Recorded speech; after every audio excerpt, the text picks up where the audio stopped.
오늘 말씀은 십계명 말씀 중에 일부입니다.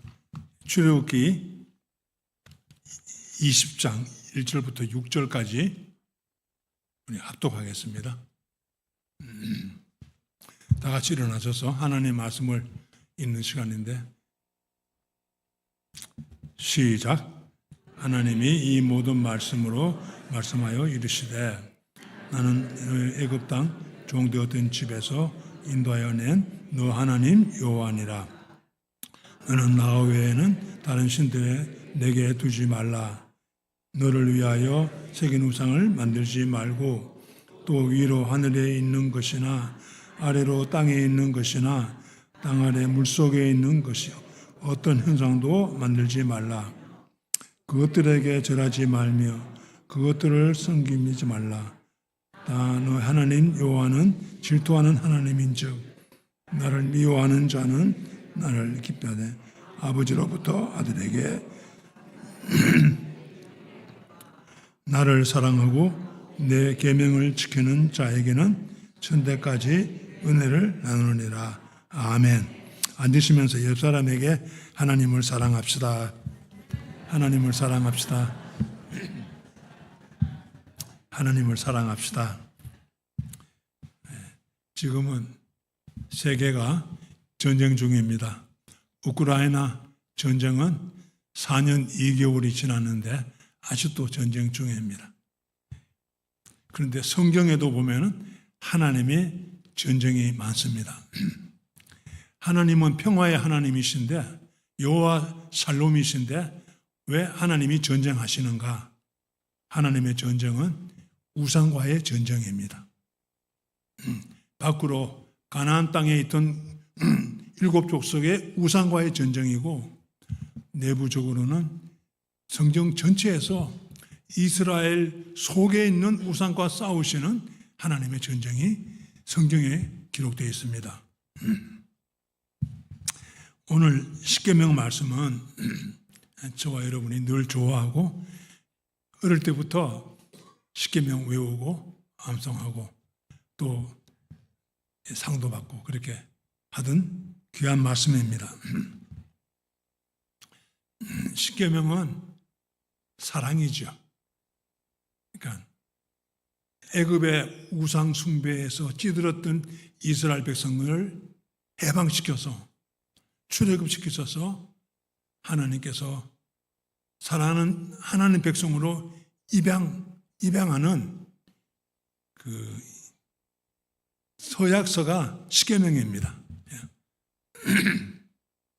죄송합니다. 나는 너희 하나님이 되고 너희는 내 백성이 된다는 그 언약서가 십계명이에요. 이걸 다른 말로 하면은 하나님은 남편이고 이스라엘은 아내가 되어서 사랑의 결혼 언약서, 그 내용을 십계명으로 담았습니다. 이거는 모세가 쓴 게 아니고 하나님이 직접 써서 모세에게 넘겨준 겁니다. 그러니까 십계명은 사랑이죠. 그러니까 모든 계명은, 모든 율법은 결론이 사랑입니다. 사랑이 모든 율법을 지키는 것이 되는 것이죠. 그런데 이 십계명의 1계명부터 10계명까지가 우상 숭배하지 말라는 거예요. 1계명, 나 외에 다른 신 두지 말아라. 1부 예배는 하나님께 예배드리고 2부 예배는 금송아지 예배드리고 그러지 말라는 거예요.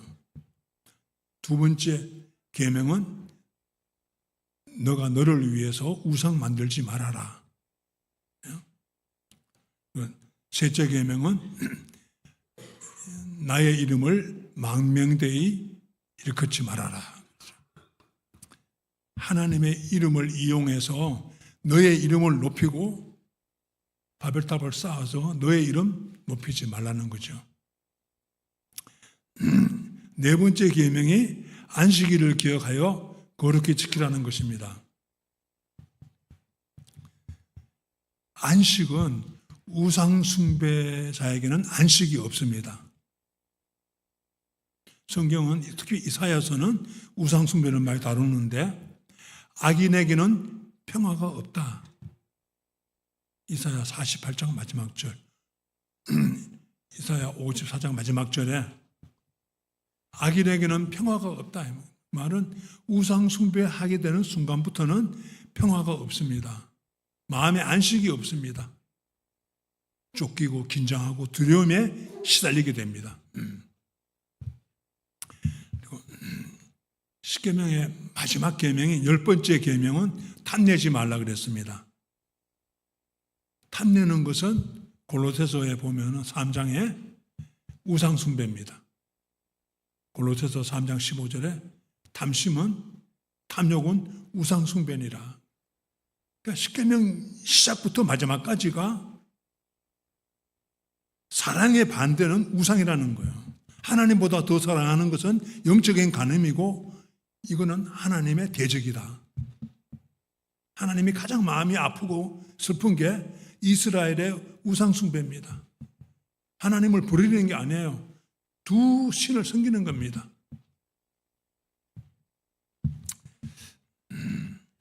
오늘날 보면은 두 가지 우상 숭배가 있는데요. 하나는 하나님이 사랑으로 창조하신 피조물을 이렇게 하나님보다 더 숭배하는 겁니다. 애굽의 송아지 신, 히말라야의 신도, 히말라야 산도 신으로 섬기는 분들이 많습니다. 인도의 겐지스 강은 힌두교도들의 신입니다. 죽을 때 겐지스 강 옆에 가서 화장해서 겐지스 강에 뿌리면은 좋은 데 가는 겁니다. 그리고 제가 오랫동안 섬겼던 아르헨티나는 축구가 신입니다. 그래서 아이들이 교회에 올 때 티셔츠 10분, 메시를 10분을 입고 축구공 하나 들고 예배 보러 와요. 그래서 예배 드리고 끝나면은 교회 옆마당에 있는 축구장에서 축구합니다. 그래서 아르헨티나는 메시가 신이에요. 메시 욕하면 목을 칩니다. 그래서 저는 아르헨티나 응원하니까 올해도 프랑스를 이기고 올해도 2연승 하면 좋겠다. 그런 게 이제 내 기도 제목이에요. 그러나 하나님이 알아서 할 거지만 나는 내 마음을 그렇게 표현합니다. 제가 첫 이민 목회를 아르헨티나에서 한 20년을 했기 때문에 그 첫사랑이잖아요. 그래서 아르헨티나가 이렇게 웃으면 나도 웃고 아르헨티나가 울면 나도 울어요. 그 다음에 오늘날 현실적인 우상들은 하나님이 주신 축복인 자녀들이 우상으로 변질될 가능성이 많습니다. 특히 한국 사회는 자녀 사랑이 특별한데 그게 하나님보다 더 사랑하게 되어가지고 우상 숭배로 변질되면은 그때부터 자녀나 부모님은 평화가 없습니다. 안식이 없습니다. 늘 쫓기고 원망하고 압박을 받습니다. 두려움에 시달립니다. 그게 그 사랑하는 하나님이 주신 귀한 선물이 우상으로 변질되어가는 데 나타나는 현상이죠. 우상 숭배의 증상, 감기 걸리면은 기침 나고 콧물 나듯이 우상 숭배가 되기 시작하면은 그 우상 숭배의 몸살 증상이 나타나는 것입니다. 빨리 깨닫고 하나님이 깨우치시고 다시 돌아와야 되죠. 오늘 찬양대가 찬양을 잘하셨는데 하나님만 예배하라. 아버지께만 예배하라. 그 말씀이죠. 그리고 이제 오늘날 자기 일터, 직업이 우상으로 변질될 수도 있고 또 이데올로기나 지도자가 우상이 되기도 하고, 음악이 우상으로 변질될 수도 있고, 과학이 우상으로 변질되는 경우도 많이 있습니다. 하여튼 하나님이 주신 모든 축복이 우상으로 변질되는데 인간은 우상을 만드는 특별한 재능이 많습니다. 그래서 하나님은 늘 고민이고 또 이 우상 숭배에 빠진 백성들을 구원하기 위해서 오늘 또 싸우고 있는 거죠. 제가 우상 숭배, 하나님이 주신 축복이 우상으로 변질될 수 있다는 사실을 처음으로 발견하고 하나님께서 미련한 저를 깨우쳐 주신 사건이 있었습니다. 그는 45년 전 7월달 7월 마지막 주였어요. 하나님이 저를 아르헨티나로 선교사로 파송하기 전 한 달 전에 하나님이 저를 마지막 준비를 시키셨어요. 그게 뭐냐면 내가 그렇게 사랑하고 충성하고 내가 자랑스러워하던 그 선교단체가 우상으로 변질된 거예요. 그래서 하나님이 저를 아르헨티나로 보내시기 전에 그 문제를 다루시고 눈을 뜨게 하고 보내시더라고요. 그때 7월달 마지막 주는 그 대학생 선교회 여름 수양이 있었어요. 강화도에서. 근데 담당 목사님이 저보고 둘째 날 오전에 요한복음 4장을 설교하라 그러더라고요. 그리고 7월 한 달 동안 설교 훈련을 시켰어요, 저한테. 그래서 쓰고 또 쓰게 하고 리허설도 또 다시 리허설하고. 이번에는 한 달 동안 성경 주석 보지 말고 참고서 보지 말고 성경만 가지고 한 달 동안 씨름해라. 예, 설교 훈련이었어요. 그런데 내일이면 강의인데 내일 아침이면 설교해야 되는데 그날 저녁에 원고는 다 준비됐는데 뭔가 마음이 답답해요. 이 마음이 풀리지를 않아요. 고민이 됐습니다. 그래서 엎치락 뒤치락 기도하고 또 말씀 다시 또 묵상하고 그러다 보니까 강화도에 새벽이 밝아왔습니다. 등푸른 고등어의 푸른 빛처럼 여명이 밝아오는데 그때 성령님께서 내 눈을 뜨게 했어요. 너는 하나님보다 선교단체를 더 사랑하고 있다. 요한복음 4장 23절부터 예수님께서 사마리아 여자에게 아버지께만 예배하라. 세 번이나 아버지께 예배하라. 예배를 사마리아 여자에게 가르쳐 주잖아요. 아버지께 예배하라. 그 말씀이 착 저에게 살아 저에게 망치처럼 저를 마음을 때렸습니다. 그리고 나는 깜짝 놀랐어요. 내가 선교단체가 나의 우상이 된다는 사실은 꿈에도 생각한 적이 없습니다. 사랑하고 하나님을 사랑하는 게 선교단체 사랑하는 거고 하나님께 순종하는 것이 선교단체 간사님께 순종하는 것이 되었으니까 그렇죠. 그리고 하나님이 저를 그 눈을 뜨게 하고 아르헨티나로 보내셨어요. 제가 아르헨티나에서 20여 년, 미국에서 20년, 북가주에서 20여 년 목회하면서 제가 가장 힘들게 싸웠던 게 목회 성공에 대한 우상 숭배입니다. 목회가 우상으로 변화되는 거예요. 내 욕심 때문에, 내 탐욕 때문에. 목회에 대한 탐욕이 살아나면요, 이게 변질돼요. 성도들이 사랑하는 인격으로 안 보이고 숫자로 보입니다. 그게 우상으로 변질된 증상들이에요. 그러면 또 기도하고 주로 하나님은 새벽에 맑게 오셨어요. 강화도에서도 새벽에 눈을 뜨게 하더니 주로 새벽기도 시간에 눈을 뜨게 해요. 내가 붙들고 몸부림치는 목회 그 우상 버려. 우상을 버리고 다시 나에게 돌아와 살아계시고 참되신 아버지께만 예배해라. 깨우쳐 주면은 다시 또 돌아오고 또 다시 빠지고, 이게 여러 번 빠졌어요. 목회가 괴로운 게 목회가 힘든 이유가 다른 게 아닙니다. 목회가 우상 숭배에 빠지니까 힘드는 거예요. 자녀 기르는 게 힘든 게 아니라 자녀가 우상 숭배에 빠지는 게 힘드는 거예요. 그러니까 힘드는 거예요. 그 은퇴한 이후에도 계속 이거 싸워야 됩니다. 제가 우상 숭배를 피하고 우상을 버리고 아버지께만 예배하는데 핵심이 아버지의 사랑이에요.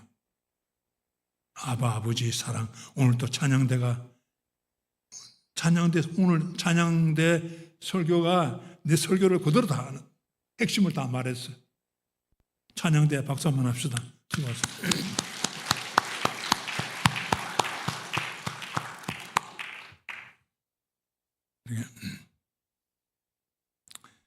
하나님의 십자가 사랑이 내게 다시 다가오면은 우상을 놓게 됩니다.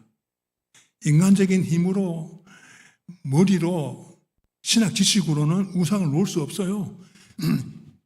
신학이 우상으로 변질되니까요. 문학이, 소설이 우상으로 변질된 경우도 많이 있습니다. 하여튼 뭐든지 하나님보다 더 집착하면은 그게 변질되기 쉬운 겁니다. 건강도 마찬가지고. 그래서 저는 이게 어떻게 하면 내가 하나님의 사랑을 잊어버리지 않을까 기도하는 중에 주기도문입니다. 주기도문으로 암송하며 기도하는 게 우상을 피하고 우상을 버리는 저 개인적인 방법이에요. 주기도문은 빨리 하면 1분, 2분 끝날 수 있잖아요. 저는 주기도문으로 기도하면 한 30분 기도해요. 그걸 풀어서 하늘에 계신 우리 아버지, 그때부터 쭉 풀어가지고 마지막까지 보통 한 30분 기도하고 나면 마음이 딱 정리가 돼요. 내 마음의 지성소에는 언약궤만 있습니다. 딱 잡혀요. 옆에 붙어있던 여러 가지 우상들이 떨어져 나가요. 매일 주기도문을 30분 이상 기도하느냐? 그렇지는 않아요. 마음이 기도할 수도 없고 답답할 때 그때는 주기도문을 기도해요. 다른 기도 할 수 없으니까. 오늘 조금 소개하면은 주기도문 후반부에 주기도문 앞에 3가지는 아버지의 이름, 아버지의 나라, 아버지의 뜻이잖아요. 하나님께 대한 기도고, 뒤에 일용할 양식, 용서, 시험에 들지 말게 해달라. 3가지는 우리를 위한 기도죠. 오늘날 우리에게 일용할 양식을 주옵시고, 오늘날 우리에게 보리떡도 주시고 생명의 말씀도 주시옵소서. 특별히 오늘 일용할 아버지의 십자가 사랑을 내게 공급해 주셔서 그 사랑으로 가족을 사랑하고 이웃 사랑하고, 내가 아버지께 사랑을 공급받지 않고 어떻게 내가 사랑을 나눕니까? 하나님을 사랑하고 이웃 사랑할 수 있습니까? 엄마가 음식을 먹지 않고 어떻게 애기에게 젖을 먹일 수 있느냐 말이야. 젖을 못 먹여요. 그래서 일용할 사랑을 매일 기도하면 일용할 사랑 주시. 용서, 우리가 우리에게 죄 지은 자를 용서한 같이 우리의 죄를 용서하여 주시옵고. 용서 기도할 때는 제가 2가지 합니다. 나는 용서받은 당자다. 같이 좀 따라해 볼까요? 나는 용서받은 당자다. 이걸 잊어버리면은 사고 쳐요. 나는 용서받은 당자다.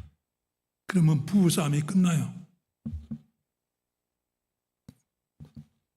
세 번째가 오늘도 우리가 시험에 들지 말게 하옵시고 다만 악에서 구원하옵소서. 이 악이 뭡니까? 마태복음 6장 주기도문 앞뒤를 보면은 우상 숭배예요. 두 신을 섬기는 거예요. 우상에서 오늘도 구원해 주시옵소서 기도하게 됩니다. 특별히 저는 시험에 들지 말게 하옵소서. 그때 저는 은퇴 전에는 목회하느라고 아내 얼굴도 볼 시간이 별로 없었는데 은퇴하고 나니까 4, 5년 돼 가잖아요. 같이 사니까요. 아내 때문에 시험 들어. 날마다 시험이 와요. 이 마귀가 아내를 통해서 저의 속을 뒤집어 놓거든요. 그래서 오늘 또 아내의 시험에서 구원해 주시옵소서. 그렇게 미리 예방 기도, 방어 기도 해야 되지. 기도 안 하면은 하여튼 나는 아무리 이렇게 화가 나도 말을 못 해요. 화가 나면 말을 안 해. 밥은 먹어도 말은 안 합니다. 길게 갈 때는 한 3일 가요. 말 안 하고 3일 가요. 그러면 아내가 말 좀 하자 그래요. 대화 좀 하자. 어떤 날은 둘이서 이제 저녁에 침대 위에 같이 앉았어요. 풀어야 되니까 이제 기도로 풀어야 되니까 먼저 기도하는 사람이 먼저 손 내밀고 먼저 용서했다고 말하는 사람이잖아요. 그러니까 기도하자 그래놓고 누가 먼저 기도하나. 남편 체면에 내가 먼저 잘못했다고 말하는 게 어려워요. 기도 안 하고 있으면 아내도 기도 안 해. 둘 다 고집이 세니까. 그러면 내가 체면상 내가 먼저 기도해야 돼. 하나님 아버지. 하여튼 뭔가 모르지만 제가 잘못했습니다.